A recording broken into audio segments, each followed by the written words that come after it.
Hello students, welcome and welcome back to my channel. आज हम पढ़ेंगे themes in competitive political theory BA third year की book है और इसका कोड है PLS 301। मोस्ट इंपॉर्टेंट क्वेश्चंस पर हमने पहले ही बात कर ली है। आज हम इसका क्वेश्चन नंबर 8 करेंगे। तो जो आपका क्वेश्चन नंबर 8 है उसके 4 पॉइंट्स मैंने अपनी प्रीवियस वीडियो में कवर करवा दिए थे। आज हम इसका 5th पॉइंट करेंगे, निम्न वर्ग के उत्थान पर बल। तो जो डॉक्टर अम्बेडकर का संपूर्ण जीवन निम्न वर्ग के उत्थान उसमें सुधार के लिए समर्पित था। इसके लिए उन्होंने अपने आरंभिक काल में प्रयत्न आरंभ कर दिए थे। जब वे 1925 में बम्बई विधान परिषद के सदस्य बने थे, उस समय उन्हें सार्वजनिक कुओं और तालाबों से बिना किसी भेदभाव के पानी भरने, सार्वजनिक स्थल सभी के प्रयोग के लिए खुले आदि के प्रस्ताव को स्वीकृति दिलवाई थी। महासम्मेलन 1926 में एक प्रस्ताव पारित करके निम्न वर्ग के बच्चों के लिए निःशुल्क शिक्षा और छात्रवृत्ति की मांग की थी। गोलमेज सम्मेलन में उन्होंने सम्राट के समक्ष भी निम्न वर्ग के उत्थान की मांग की थी। उनका विचार था कि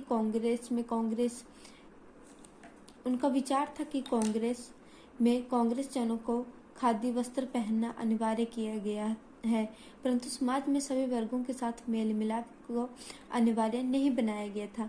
वह गांधी जी द्वारा दलितों को हरिजन की संज्ञा देने जाने के कड़े विरोधी थे। श्रमिक वर्ग की मांगों को लेकर उन्होंने महाराष्ट्र, गुजरात आदि में अनेकों आंदोलन चलाए थे। 1942 में भारत छोड़ो आंदोलन के द्वारा अनेकों भारतीयों द्वारा वायसराय की कार्यकारिणी परिषद में त्याग पत्र दे दिया था, परंतु भीमराव अंबेडकर उस परिषद में बने रहे थे और दलित वर्ग के उत्थान संबंधी प्रयास कर रहे थे। जिसमें मंत्रिमंडल मिशन की सिफारिशों के आधार पर अंतरिम मंत्रिमंडल का गठन किया गया था, तो जनसंख्या के अनुपात के आधार पर डॉक्टर अम्बेडकर ने मंत्रिमंडल में 2 स्थान दलित वर्गों के दिए जाने की मांग की थी। हिंदू कोड बिल के निर्माण का उनका उद्देश्य भी दलित वर्ग के उत्थान और महिलाओं की दशा में सुधार का था। नेक्स्ट पॉइंट है आपका 6th point, Hindu code bill का समर्थन। डॉक्टर भीमराव अंबेडकर भारतीय समाज में विद्यमान जातीय भेदभाव, अस्पृश्यता की भावना को दूर करने के लिए प्रयासरत थे। स्वतंत्रता प्राप्ति के समय 1948 में जब वह कानून मंत्री थे, तो पंडित जवाहरलाल नेहरू कोड बिल बनवाने की इच्छा रखते थे ताकि समाज में प्रत्येक वर्ग को एक समान अधिकार प्राप्त हो सके। जैसे ही डॉक्टर अम्बेडकर को पंडित नेहरू की इच्छा का पता लगा, तो उन्होंने हिंदू कोड बिल का जोरदार समर्थन किया और वह इसे जल्दी से जल्दी बनवा लेना चाहते थे। डॉक्टर अम्बेडकर के कड़े श्रम के पश्चात हिंदू कोड बिल का निर्माण किया और इसका मसौदा संसद में प्रस्तुत करने की तैयारी की गई। इसकी मुख्य बातें इस प्रकार थी: जन्म के अधिकार संबंधी कानून का निरस्त किया जाए। यह कानून अंतर्जातीय विवाह की अनुमति नहीं देता था। दूसरा पॉइंट था हिंदू स्त्रियों को संपत्ति का पूर्ण अधिकार दिए जाए। तीसरा पॉइंट था पुत्री का अपने पिता की संपत्ति पर समान अधिकार होगा। 4th पॉइंट था तलाक संबंधी नियम बनाए जाए और 5th पॉइंट था अंतर्जातीय विवाह को कानूनी वैधता प्रदान की जाए और उसे संरक्षण प्रदान किया जाए। परंतु इस कानून पर संसद में भारी हंगामा हुआ। सिखों ने इस कानून को उन्हें हिंदू धर्म में शामिल करने की एक चाल माना। डॉक्टर राजेंद्र प्रसाद ने कहा कि यदि यह कानून बना तो वह अपने पद से त्याग पत्र दे देंगे। डॉक्टर श्याम प्रसाद मुखर्जी ने इसे हिंदू धर्म को तोड़ने की साजिश बताया था। इसी तरह के विचार वल्लभ भाई पटेल, पंडित मदन मोहन मालवीय आदि के भी थे। हिंदू कोड बिल पर उठे विवाद से नाराज होकर डॉक्टर अम्बेडकर ने अपने मंत्री पद से त्यागपत्र दे दिया, परंतु कुछ समय के पश्चात इस अधिनियम में कुछ संशोधन करके इसे पुनः लागू कर दिया गया, जो कि अम्बेडकर का महत्वपूर्ण योगदान था इसमें। 7th पॉइंट है समानता पर आधारित समाज की स्थापना पर बल। डॉक्टर भीमराव अंबेडकर ऐसे समाज की स्थापना करना चाहते थे जहां पर जाति, धर्म, भाषा, लिंग, नस्ल, क्षेत्र आदि के आधार पर किसी भी व्यक्ति के साथ भेदभाव का व्यवहार न किया जाता हो। उन्होंने भारतीय समाज में विद्यमान जातीय भेदभाव को स्वयं भोगा था, जिसके कारण उन्हें जाति भेदभाव से काफी घृणा हो गई थी। अपने अमेरिका प्रवास के दौरान उन्होंने देखा कि वहां पर किसी भी तरह का जातीय भेदभाव नहीं था। कोई भी व्यक्ति वहां पर आपकी जाति नहीं पूछता, केवल आपकी काबिलियत और क्षमता को ही वह प्रमुखता देता है। वहां पर केवल एक ही जाति को आप अमेरिकन हैं और देश की तरक्की में आप कितना योगदान दे सकते हैं। वह जब शिक्षा ग्रहण करने लंदन गए तो उन्होंने देखा कि वहां पर भारतीयों को निम्न स्तर का माना जाता है और उनकी क्षमता पर संदेह प्रकट किया जाता है। इसी उन्होंने नस्लीय भेदभाव माना था। वे ऐसे राज्य की स्थापना के इच्छुक थे जिसमें किसी भी व्यक्ति के साथ किसी भी तरह का भेदभाव न हो। सभी नागरिक अपनी अपनी क्षमता के अनुसार देश की प्रगति के योगदान दे ताकि देश की उन्नति के नए शिखर पर ले जाया जा सके। 8th पॉइंट है दलितों के लिए बल पृथक प्रतिनिधित्व की मांग। डॉक्टर भीमराव अंबेडकर ने महसूस किया कि भारत में 6 करोड़ दलित 1931 की जनगणना के अनुसार 6 करोड़ दलित के पिछड़ेपन का मुख्य कारण केंद्रीय व राज्य विधानमंडल में उनका प्रतिनिधित्व न होना था। इसलिए उन्होंने प्रथम गोलमेज आंदोलन में ब्रिटिश बादशाह जॉर्ज पंचम के समक्ष अपनी मांग दलितों को मुसलमानों व सिखों के समान ही पृथक प्रतिनिधित्व देने की रखा तथा इसके संबंध में ठोस तर्क भी प्रस्तुत किए। दलित द्वितीय गोलमेज सम्मेलन 1932 में अम्बेडकर जी ने जब पुनः अपनी मांगे दोहराई और बादशाह से दलितों के लिए पृथक प्रतिनिधित्व की मांग की तो गांधी जी ने इसका विरोध किया था। डॉक्टर अम्बेडकर की मांगों के अनुसार जब ब्रिटिश प्रधानमंत्री रैमसे मैक्डॉनल्ड ने सांप्रदायिक पंचाट प्रस्तुत किया तो उसमें दलितों की अधिकांश मांगे स्वीकार कर ली थी, तो गांधी जी यरवदा जेल में आमरण अनशन पर बैठ गए थे तथा उन्होंने अपना अनशन तब ही तोड़ने की शर्त रखी थी यदि अम्बेडकर सांप्रदायिक पंचाट को आविष्कार न कर ले। परंतु भीमराव अंबेडकर दलितों के साथ धोखा नहीं कर सकते थे। जब गांधी जी का स्वास्थ्य खराब होने लगा तो कांग्रेस के द्वारा केंद्रीय और राज्य विधानसभाओं में दलितों के लिए स्थान आरक्षित करने की मांग को स्वीकार लिया और इस पर पंडित मदन मनोहर मालवीय और डॉक्टर अंबेडकर ने अपनी सहमति प्रकट की थी। इसे हम संवैधानिक इतिहास में पूना पैक्ट 1932 के नाम से जानते हैं, जिसके पश्चात गांधी जी ने अपना आमरण अनशन तोड़ दिया। इस तरह 1937 में केंद्रीय व राज्य विधानमंडलों के चुनावों में पहली बार दलितों के लिए स्थान आरक्षित रखे गए थे और इस प्रथा को स्वतंत्र भारत के लिए निर्मित संविधान में भी बनाए रखा था। 9th पॉइंट है धर्म निरपेक्षता का समर्थन।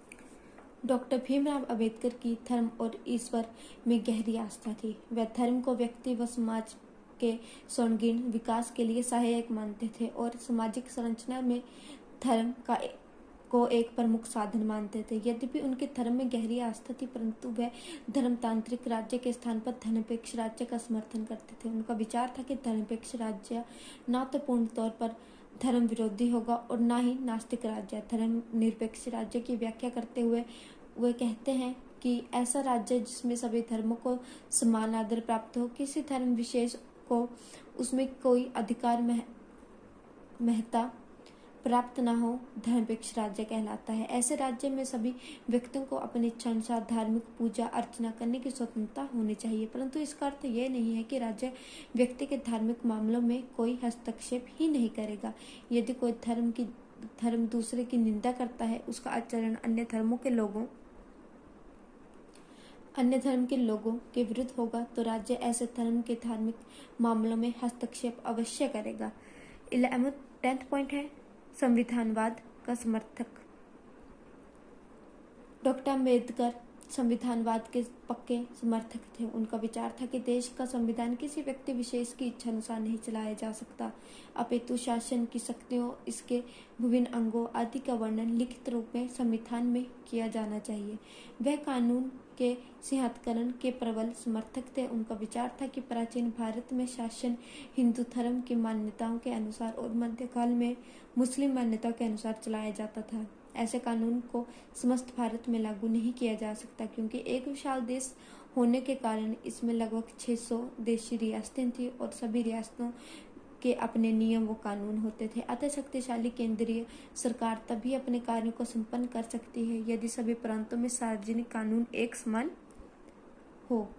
इसके लिए आवश्यक है कि संघीय संविधान का निर्माण किया जाए जिसमें संपूर्ण राज्य के लिए एक कानून का वर्णन शामिल हो। 11वां पॉइंट है 3 विचारों पर बल। डॉक्टर भीमराव अंबेडकर ने अपने सामाजिक विचारों में 3 मुख्य विचारों शिक्षित बनो, संगठित रहो और संघर्ष करो का जोरदार समर्थन किया था।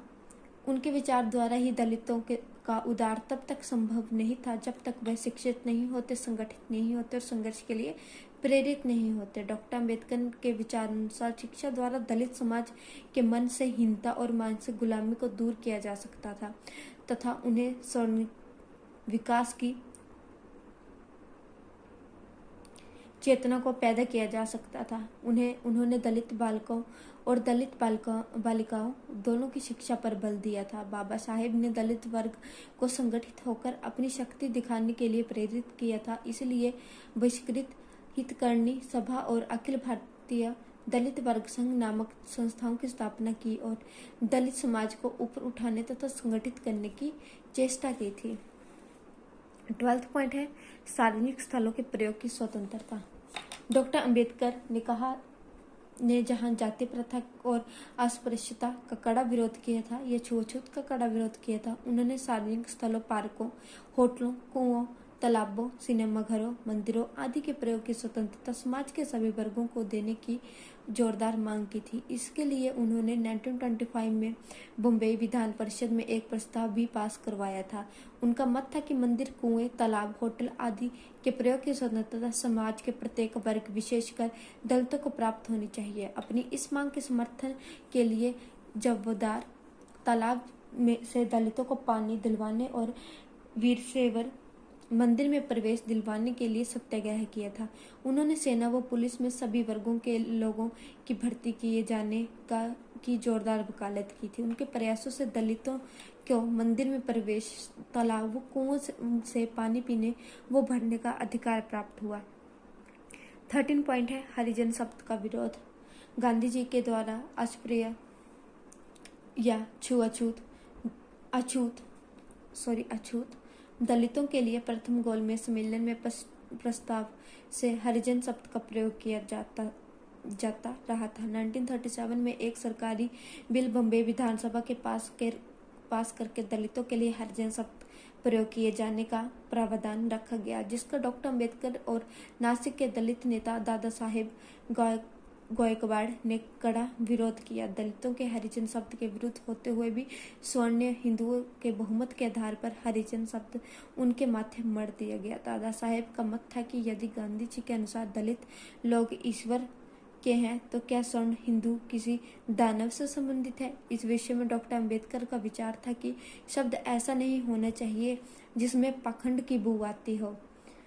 हरिजन शब्द से पाखंड की बू आती है, अतः उनके दल द्वारा दलितों के लिए हरिजन शब्द के प्रयोग का कड़ा विरोध किया था। इसी के साथ आपका ये क्वेश्चन फिनिश होता है डॉक्टर भीमराव अंबेडकर के सामाजिक न्याय संबंधी विचार। नेक्स्ट वीडियो में हम क्वेश्चन करेंगे डॉक्टर राम मोहन लोहिया का जीवन परिचय। काफी लेंथी क्वेश्चन है ये भी और इसके 17 या 16 पॉइंट बन रहे हैं। अगर आपको ये वीडियो पसंद आए तो वीडियो को लाइक कीजिएगा, चैनल को सब्सक्राइब कीजिएगा, अपने फ्रेंड के साथ शेयर करना ना भूलें। थैंक यू फॉर वॉचिंग और प्लीज़ अपने फ्रेंड के साथ शेयर कीजिएगा।